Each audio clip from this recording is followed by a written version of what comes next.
In this tutorial series, I will attempt to replicate a recoil system inspired by Destiny in my Unreal Engine project.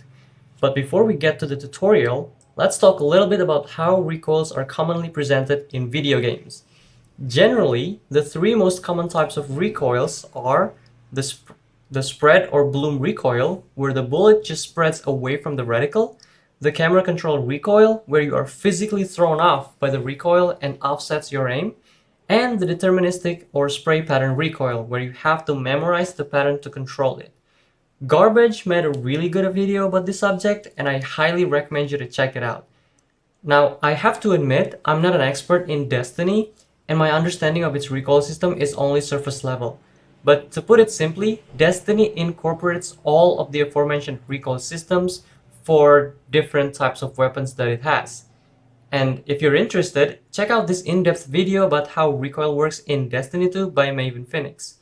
Without further ado, let's start off with the camera control recoil. When you fire a weapon, you will have a camera recoil that sends you upward and maybe a little to the left or right, after which it will smoothly reset to the original position.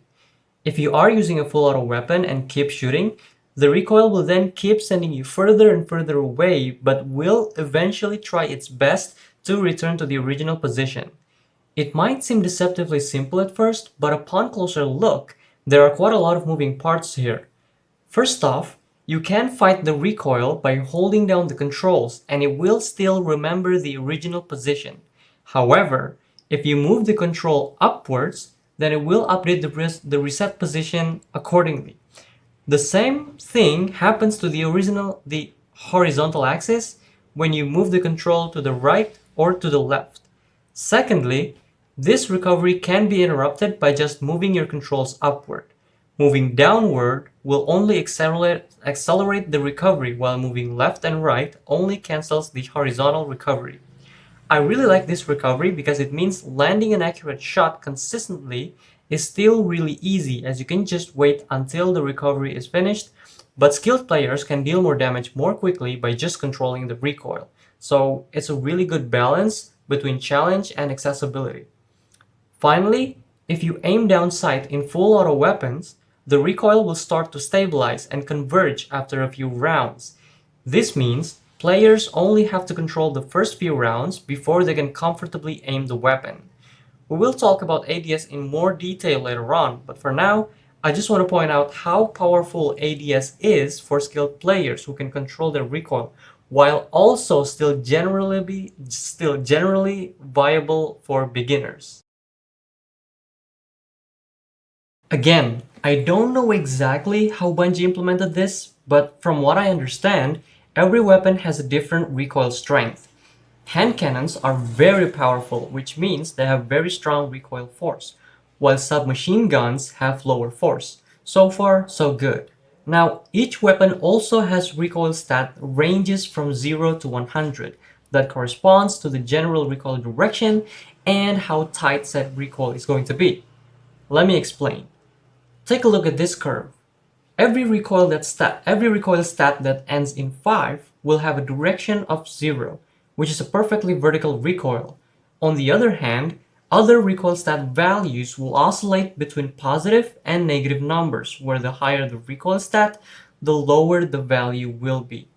This value will determine where the recoil will generally go towards, while the recoil stat will give a slight randomness or offsets relative to said direction. Next up, bloom. Destiny also incorporates bloom when you fire a weapon. Initially, your weapon will be very accurate, but the more you fire in quick succession, the more sporadic and inaccurate your shots will be, as you can see by how far off your shots are relative to your crosshair. You can also see this represented by your crosshair. The only way to reduce the bloom is by holding your fire and waiting for it to shrink on its own. I have no way to confirm whether this bloom is also affected by the recoil stat, but in my implementation, I decided not to because the recoil stat already does a lot, and introducing another moving part wouldn't be a good idea, I think. So I just use the separate values that designers can tweak to find the perfect balance for each weapon. You also have to be extra careful when incorporating bloom into your game, as it can be frustrating for players when they think that they should have landed their shots but didn't because of bloom. This is just a general rule of thumb though, as depending on what kind of game you are making, it might make sense to have this mechanic in place. Destiny does have deterministic recoil or spray pattern for some weapons, but I decided against implementing this in my game as it means I will have to add unique patterns to every weapon, which is too much work in my opinion. But if you're looking to add deterministic recoil into your game, you can easily add these patterns in Unreal Engine with the help of curves. I will be implementing these systems in a project that already has basic shooting mechanics. I also have to mention that I will be using C++, but you should have no problem replicating it in Blueprint. Although, I have to mention that you will need to implement your own normal distribution generator, as I believe Unreal does not have a built-in API for that. I will also share the finished project in the description below if you're just interested in the finished code. That's all for now, and see you in the tutorial.